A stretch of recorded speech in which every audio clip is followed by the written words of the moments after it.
పడే విషయంలో మాత్రం అనైక్యతనైతే కాంగ్రెస్ ప్రభుత్వం ప్రదర్శించడం లేదు. ఇప్పటివరకు జనాభా నియంత్రణ మాత్రమే జరిగింది, ఇక మీదట జనాభా నిర్వహణ జరగాలి అంటూ ఉన్నారు ఆంధ్రప్రదేశ్ ముఖ్యమంత్రి చంద్రబాబు నాయుడు. జనాభా పెంపుదలపై త్వరలో ఉత్తమ విధానాన్ని కూడా తీసుకొస్తామని చెబుతూ ఉన్నారు సార్. దాంతోపాటు సంతానోత్పత్తి రేటు బాగా తగ్గిపోతోంది, భవిష్యత్ పరిణామాలు ఆందోళన కలిగిస్తూ ఉన్నాయి అంటూ ఉన్నారు. సరే చంద్రబాబు బయట ఒకరుంటే ముద్దు, ఇద్దరుంటే పర్వాలేదు, 3 వద్దని చెప్పేవాడిని. ఇప్పుడు అంటున్నా నేను 3 కంటే పైనుంటే వాళ్ళే నిజమైన దేశభక్తులు, ఈ సమాజాన్ని కాపాడే వ్యక్తులు కూడా అని చెప్పి ఇప్పుడు చెప్తున్నా. అలాంటి వాళ్ళకి గౌరవిద్దాం. ఒకరుంటే ముద్దు, ఎక్కువ మందిని కంటే ఎక్కువ దేశభక్తి, జనాభా ఎక్కువ ఉంటే దేశాభివృద్ధి అంటూ ఉన్నారు సార్ చంద్రబాబు నాయుడు. దేశభక్తికి పిల్లలు కనుడకు లింక్ ఏంటో నాకైతే అర్థం కాలే. పిల్లలు ఎక్కువ కంటే దేశభక్తులు అంటే పిల్లలు కనని వాళ్ళు దేశభక్తులు కారా? సో పిల్లలు ఒక్కరే కొడుకుంటే దేశభక్తులు కాకుండా పోతాడా? సో అందువల్ల ఈ దేశభక్తికి పిల్లలు కనుక సంబంధం లేదు. తర్వాత చంద్రబాబు నాయుడు చెప్తున్నది పిల్లలు పెంచండి అని మాత్రమే అంటున్నాడు. అది 360 degrees వ్యూ కాదు. పాపులేషన్ నిజమే, డెమోగ్రఫిక్ చేంజెస్ వస్తున్నాయి. చంద్రబాబు నాయుడు చెప్పిన దాంట్లో ఒక ఫ్యాక్ట్ ఉంది, ఫెర్టిలిటీ రేటు పడిపోతుంది అంటే రిప్లేస్మెంట్ లెవెల్ కన్నా తక్కువ పడిపోతుంది. రిప్లేస్మెంట్ లెవెల్ ఏంటి అంటే బర్త్ రేట్, డెత్ రేట్ సమానంగా ఉండడాన్ని రిప్లేస్మెంట్ లెవెల్ అంటారు. ప్రజెంట్ రిప్లేస్మెంట్ లెవెల్ ఇస్ 2.1, అంటే సగటున ఒక కపుల్కు 2.1 చిల్డ్రన్. అంటే మీకు 10 మంది కపుల్స్ ఉంటే 21 మంది పిల్లలు ఉండాలి. సో ఇది మీకు రిప్లేస్మెంట్ లెవెల్. ఇంతకన్నా తక్కువ ఉంటే ఏమవుతుందంటే డెత్ రేటేమో ఎక్కువ ఉంటుంది, బర్త్ రేటేమో తక్కువ ఉంటుంది. అప్పుడు జనాభా తగ్గిపోతూ ఉంటుంది. మీకు పుట్టే వాళ్ళేమో తక్కువ పుడుతుంటారు, పోయే వాళ్ళేమో ఎక్కువ ఉంటారు కనుక అది సమస్యగా వస్తుంది. నిజమది. ఆంధ్రప్రదేశ్లో ఇప్పుడు రిప్లేస్మెంట్ రేట్ కన్నా కూడా 1.7, 1.8కి వచ్చారు. కానీ అర్థం కావాల్సింది అంటే ఇది ఒక పార్ట్ ఆఫ్ ద స్టోరీ. కానీ ఆల్రెడీ పుట్టిన వాళ్ళు ఉంటారు కదా, పుట్టిన వాళ్ళు ఇప్పుడు భారతదేశంలో 15 to 19 years మధ్యనే 37 కోట్ల మంది ఉన్నారని అంచనా. సో వీళ్ళందరూ మళ్ళీ పిల్లలకు అంటూనే ఉంటారు కదా. అందువల్ల ఫెర్టిలిటీ రేటు రిప్లేస్మెంట్ లెవెల్ కన్నా తక్కువకు పడిపోయిన తర్వాత కూడా జనాభా పెరుగుదల ఆగదు. ఇది చంద్రబాబు నాయుడు మాటల్లో కనిపించడం లేదు. ఆయన జనాభా ఏదో ఫెర్టిలిటీ రేట్ తగ్గిపోతే అది ఇమీడియట్గా ఒక పెద్ద సంక్షోభానికి కారణమవుతుంది అనే అర్థం వస్తుంది. అది సంక్షోభానికి రాదు. మీరు డెమోగ్రఫర్స్ ఎవరినైనా అడగండి, చెప్తారు. దీన్ని పాపులేషన్ మొమెంటం అంటారు.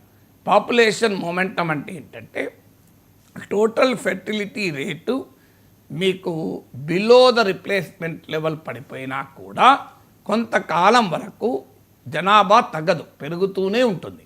ఎందుకు పెరుగుతూనే ఉంటుందంటే ఆల్రెడీ పుట్టిన యూత్ ఉంటారు కనుక వారు పిల్లల్ని కంటూనే ఉంటారు. అది కొంతకాలానికి జనాభా తగ్గడం మొదలవుతుంది. మీరు నిన్న హిందూలో కూడా ఒక ఆర్టికల్ వచ్చింది, చదవండి ఎవరైనా. పాపులేషన్ డిక్లైన్ యొక్క క్యారెక్టర్ ఏంటి అనే చాలా డీటెయిల్డ్ ఆర్టికల్ 3 రీసెర్చర్స్ కలిసి రాశారు. అందులో కూడా ఈ కాన్సెప్ట్ పాపులేషన్ మొమెంటం కాన్సెప్ట్ చెప్పారు. అందువల్ల చంద్రబాబు నాయుడు వ్యక్తం చేస్తున్నట్లుగా ఇమీడియట్గా ఏదో పాపులేషన్ తగ్గిపోతుంది అనేది నిజం కాదు. No demographer will accept it. Demography అనేది జనాభా శాస్త్రం. పాపులేషన్ మొమెంటం వల్ల కొంతకాలం వరకు total fertility rate replacement level కన్నా తక్కువకు పడిపోయినా కూడా జనాభా పెరుగుతూ ఉంటుంది. ఇది ఒక డైమెన్షన్. రెండవది, జనాభా పట్ల ఒక 360 degree వ్యూ ఉండాలి. ఎందుకంటున్నానంటే జనాభా అనేది 2 రకాలు. మీకు ఒక 11th 5-year ప్లాన్ అనుకుంటాను, వాళ్ళు మాట అన్నారు, మీరు జనాభా అనేదే అంశము కాదు, demographic dividend versus demographic nightmare అన్నారు. డెమోగ్రఫిక్ డివిడెండ్ నేను చంద్రబాబు నాయుడు కూడా ప్రస్తావించాడు. అంటే వర్కింగ్ ఏజ్ పాపులేషన్ ఎక్కువ మంది ఉండడం డెమోగ్రఫిక్ డివిడెండ్ అంటారు. ఇవాళ భారతదేశంలో 2/3 ఆఫ్ పాపులేషన్ వర్కింగ్ ఏజ్లో ఉన్నారు. ఇది డెమోగ్రఫిక్ డివిడెండ్. ఇది 2050 వరకు ఇండియా కొనసాగుతుంది. ఇది అద్భుతమైన అవకాశం. కానీ అదే సమయంలో ఈ డెమోగ్రఫిక్ డివిడెండ్ గనక మనం ఉపయోగించుకోవాలి అంటే ప్రతి ఒక్క బిడ్డకు quality education, quality health, nutrition, skills వీటిని ఇవ్వగలగాలి. వీటిని ఇవ్వలేకపోతే ఏమవుతుంది అంటే ఇదే డెమోగ్రఫిక్ నైట్మేర్గా మారుతుంది. Quality education, quality health, nutrition, employment ఇవి ఇవ్వగలగాలి. ఇవి ఇచ్చినప్పుడు అది ఉపయోగపడుతుంది. అది ఇవ్వనప్పుడు ఏమవుతుంది అంటే డెమోగ్రఫిక్ నైట్మేర్గా మారుతుంది. ఇది మీకు అర్థం కావాలంటే ప్రపంచ ఎగ్జాంపుల్ ఒకటి చెప్తాను, మీకు రియల్ లైఫ్ ఎగ్జాంపుల్ ఒకటి చెప్తాను. ప్రపంచంలో మీకు సౌత్ కొరియా లాంటి ఏషియన్ టైగర్స్ అంటారు. వీరికి లాటిన్ అమెరికా దేశాలకు కూడా హిస్టారికల్గా మనం చూస్తే పాపులేషన్ ఎవల్యూషన్ చూస్తే ఇదే డెమోగ్రఫిక్ డివిడెండ్ అవకాశం వచ్చింది.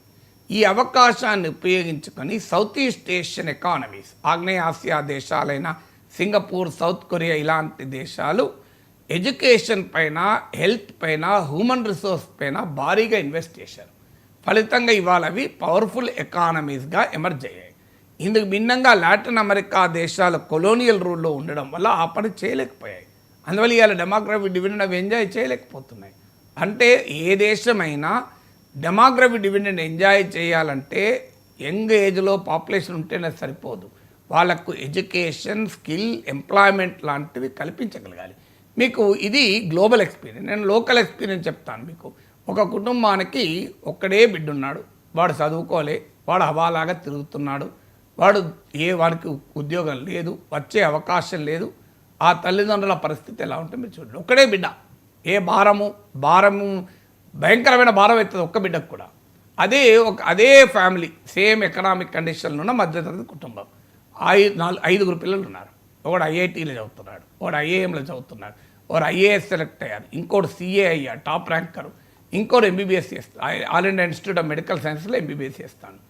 ఇప్పుడు ఆ కుటుంబం ఆనందంగా ఉంటుంది, ఒక్కరున్న కుటుంబం ఆనందంగా ఉంటుందా? మరి జనాభా తక్కువ ఉన్నారు కనుక వీడు ఆనందంగా ఉన్నాడని చెప్పగలమా? వాళ్ళు 5 ఉన్నారు, వాళ్ళు ఆనందంగా ఉంటారు. దీనికి రివర్స్ అనుకుందాం. రివర్స్ అనుకొని ఒక్కడే కొడుకుంటాడు, కానీ వాడు బ్రహ్మాండమైన ఇంటెలిజెంట్. మీకు ఐఐటి, ఐఏఎం, ఐఏఎస్, మనకు ఆమ్రపాలి కాటా ఉన్నారు, ఆమె ఐఐటి, ఐఏఎం, ఐఏఎస్, అట్లాంటి ఒక్కదే బిడ్డ ఉన్నారు. ఇంకోరికి 5 ఉన్నారు, 5 హవాలా, ఎవడు చదవడు, అందరు ఫెయిల్డ్. ఇప్పుడు పరిస్థితి నాకు చెప్పండి.